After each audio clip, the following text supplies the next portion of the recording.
Okay, so for number 1 and number 2, whenever you're trying to do that, you always take the number of jobs and divide it by your hours. You add it together, and then you equal it to the total. So in number 1, we're going to take 5 porches over 2 hours, and then add that to 6 porches. Oh, I did that wrong. 5 porches over 3 hours for Alicia. 6 porches for 2 hours for Kathy. And that's going to equal 12 porches together. And that's your equation. Now, to solve it, you can get a common denominator, cross multiply, but many of you can just do it in Desmos, 5/3 plus 6 over 2. And then we want to take that 12 over x and subtract it over. And when we subtract it, that makes us want to look for the zeros. And the zeros are 2.571. It's the only one. So for this one, it's going to take you 2.571 hours.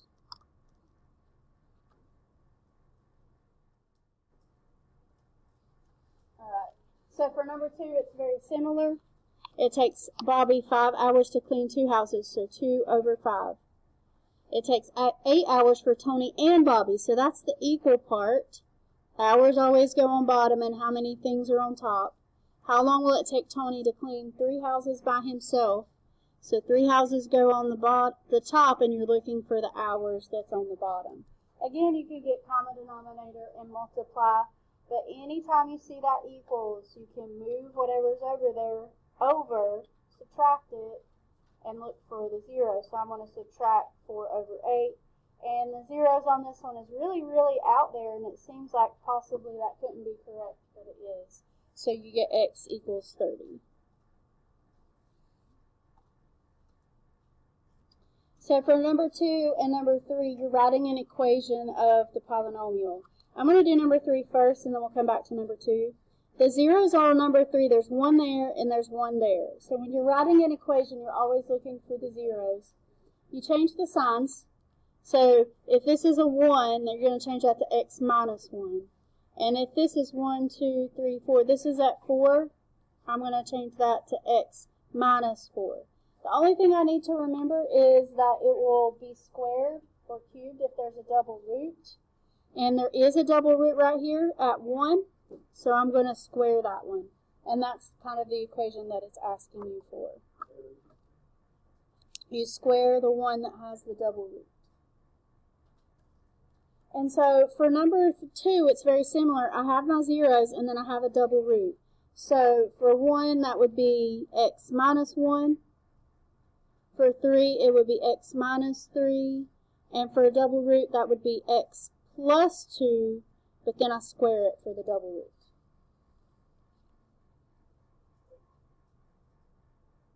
Okay, on the next ones, it asks you, where does f of x equal g of x? Well, they're going to be equal wherever they touch each other. So those two cross at those two places. It could cross once, twice, more than once, or it could cross not at all, just so you know. This one crosses at negative 1, 4, and this one crosses at 1, 0. Sometimes it'll just say what are the x values where they cross, or what are the y values where they cross. But in this case, it just says where, so I'm just going to list the points. Okay? Negative 1, 4, and 1, 0. All right, so number 5, similar problem. If I just want to find out where they cross, I'm going to graph it. Negative x squared plus 5, and then x squared minus 2x plus 1. Always you can go back to home if your graph gets off some. Again, I'm just looking at where they cross, where they touch each other. And I get negative 1, 4. Interesting, that's the same. And then also 2, 1. If they wanted the x's, I would say negative 1, 2, or 4, 1 for the y's. Just depends on what the question asked. Okay, number 6 and 7 are asking about factoring. Notice that both of these are the difference of 2 squares. Maybe. Well, 6 definitely is. It's already the difference of 2 squares. So you write 2 parentheses, you take the square root of each, 3x, 3x, 4y, 4y, 1's a plus, 1's a minus. On this one, I need to factor out what's in common. which there is a 3 in common, so I need to factor it out first.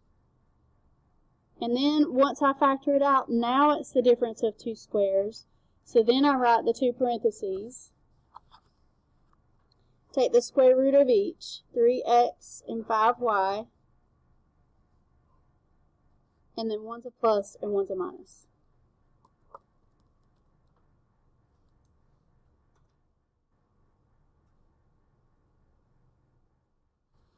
Alright, 7 and 8 are asking about the sum of the zeros. So on number 7, I find the zeros. Now g of x doesn't have any zeros, so that's kind of weird. That just means I'm not going to add anything for g. But there are 2 zeros for f, so I just add those together. Negative 2 plus 7 is 5. Number 8, there's 3 functions that it wants me to graph and find the zeros for.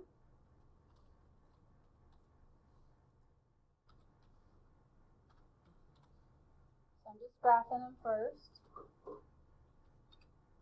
And I want to look at the places where all of those cross, and I'm just going to add all those together. So all 4 of those numbers I have to add. Negative 2 plus 0.5 plus 1 plus 2. And I think I get 1.5 when I do that.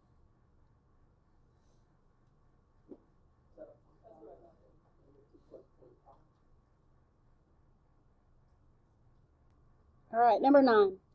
So it gives me a function and it says divide it by x minus 2 and also divide it by x plus 3, and then it says find the sum of the remainders. I'm going to do this problem out to the side just because I don't have enough room there. When I divide it by x minus 2, first of all, I've got to change that to a positive 2. And then my numbers are 3, negative 2, 1, and negative 1. Bring down the 3, multiply and add. Multiply and add, multiply and add. There's my remainder. That's part of my answer. Okay. Then it says divide by x plus 3. Well, because it says also divide, it means I'm using those same original numbers that I'm dividing. Bring down the 3, multiply and add, multiply and add, multiply. Is it 102? And add. There's my remainder on that one. And what it says is to find the sum of the remainders. So that means I'm going to add those two answers together. 17 plus negative 103. What does that equal?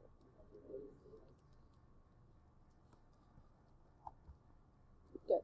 Questions about that one?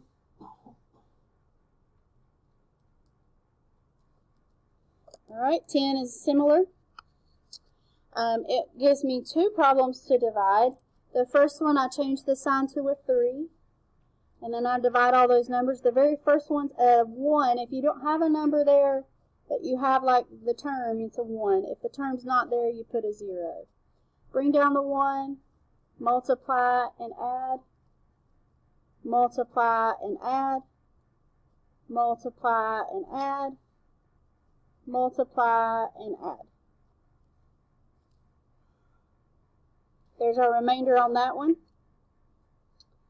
Okay, and then on the other one, there's a negative 6. It was a positive 6, so I changed it. 1, 4. On this one, I have to put a 0 because I'm missing the squared term. Alright, bring down a 1, multiply and add, multiply and add, multiply, add. I don't want to add that wrong. Multiply and add.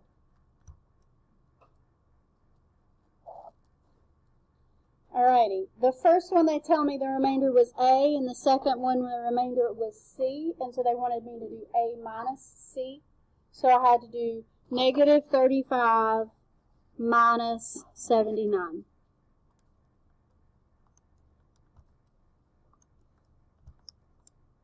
And you get negative 114. Sorry, negative 114.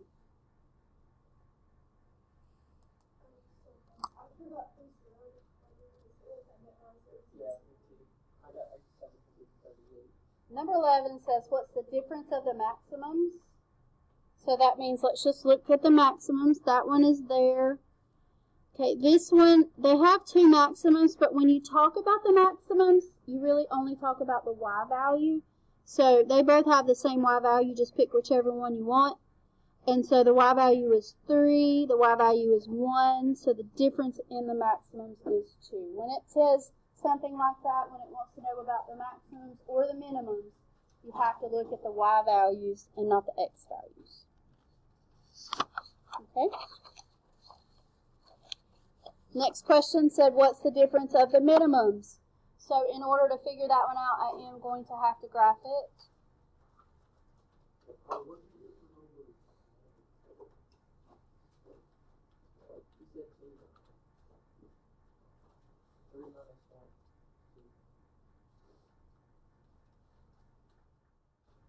Alright, and we want the minimums.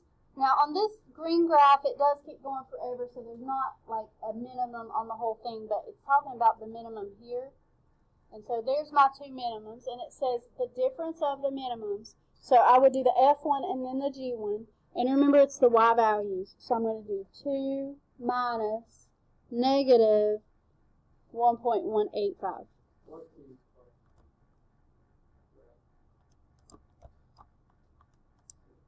And we get 3.185. All right, for number 13, it says for me to find f of 2 minus f of 7. All right, 2 comes into right here because it's less than 3, so 2 goes there. So f of 2 is negative 2 plus 1, which is negative 1. So that's negative 1 minus f of 7 goes into the second one because it's greater than 3, so 7 goes right there. 3 times 7 minus 2, so that's 21 minus 2. So that's 19. And I get negative 1 minus 19, which is negative 20.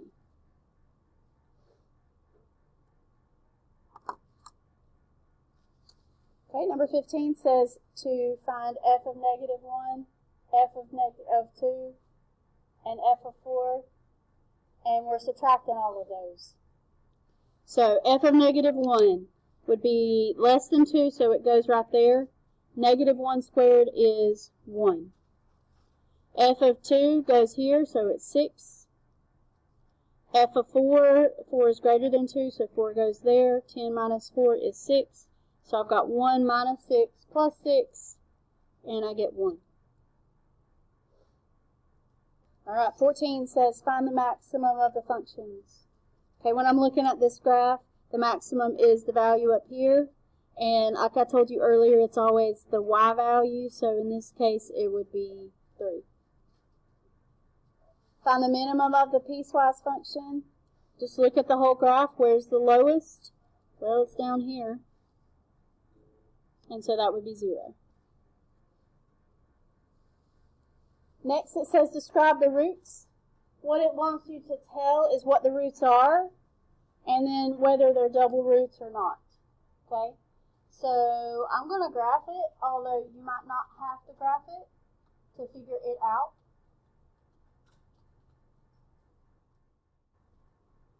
Looks like it's crossing the axis at 0 and 1, and what kind of roots is going on there? They're double. So x equals 0, and it's a double root. X equals 1, and it's a double root. Sometimes the double root is called a multiplicity of 2. So just don't be surprised if you see something that says multiplicity of 2 instead of double root. I've seen it both ways. Alrighty, number 16, it says describe the degree and leading coefficient. The degree, like if they're both up or both down, the degree is even. So this is even degree. If they're opposites, that's where it would be odd degree. If they both go up, the degree is positive, or the coefficient's positive. If they both go down, the coefficient's negative. If it starts down here and then comes up, that's a positive leading coefficient. If it starts up here and comes down, that's a negative leading coefficient. So this one is an even degree because they're both up, and leading coefficient is positive because they're both up. The next one, the degree is odd because they're opposite. And the leading coefficient is negative because it starts up here and does all kinds of other stuff and then comes down. And then C, the degree is odd because they're doing opposite things. It starts down here and goes up. So leading coefficient is negative. I mean positive, sorry. Starts down here and comes up, so that's positive. Alrighty, discontinuities. Discontinuities is where the bottom equals 0. It's wholes or asymptotes. If I graph that first one, I would only see the asymptote.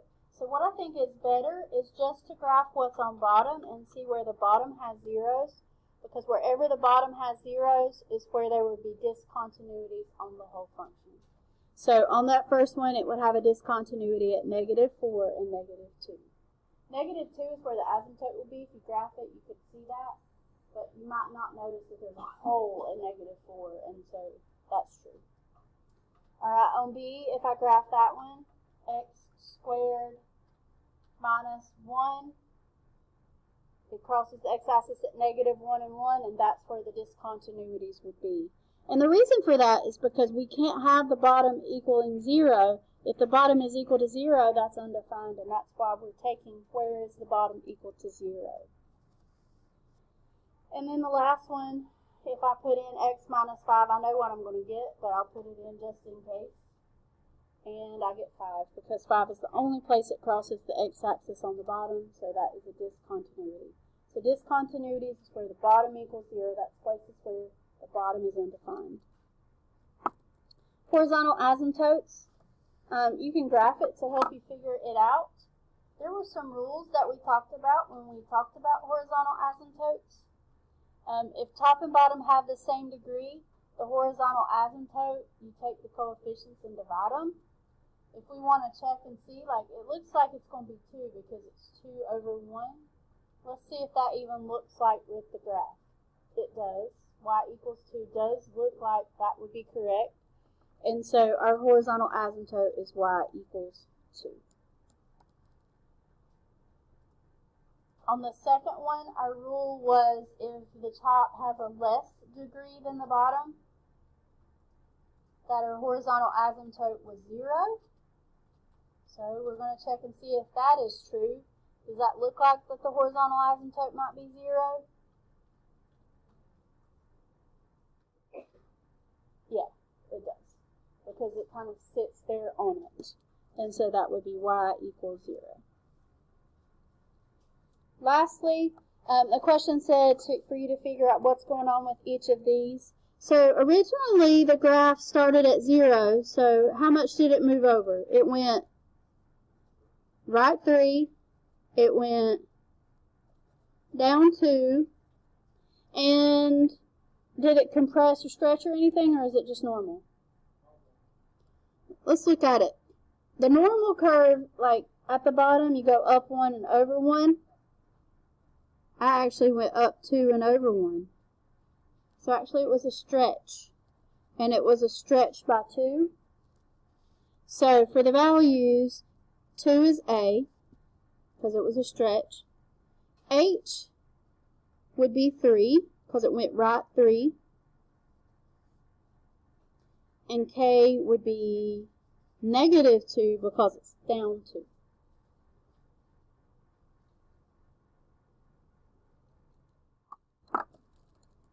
Okay, let's look at the last one. Normally it starts at 0. Did it move right and left? No. Did it move up and down? Up 4. And what else happened? It flipped. Okay, so where's the up 4 in that? The K, right? So K is 4.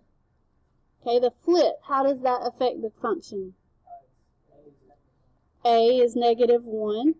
And then that just means H is 0 because it didn't move right and left.